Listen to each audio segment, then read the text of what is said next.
Sandera, SB19 nagpatikim sa collab.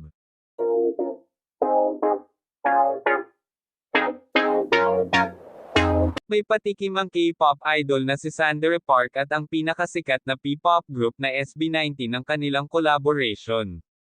Lumabas sa social media ang dance nila ng Gento, at ang festival, na mga kanta nila.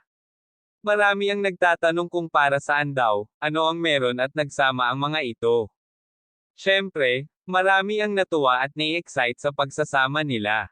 So, we found out na nag-recording ng kanta ang SB19 at si Sandera para rin sa pareho nilang endorsement. May mga behind the scenes at interview rin daw ng mga ito na lalabas. Chika sa amin ng naka-witness ng pagsasama nila, shy o tila na nahihiya pa raw ang SB19 noong una kay Sandera.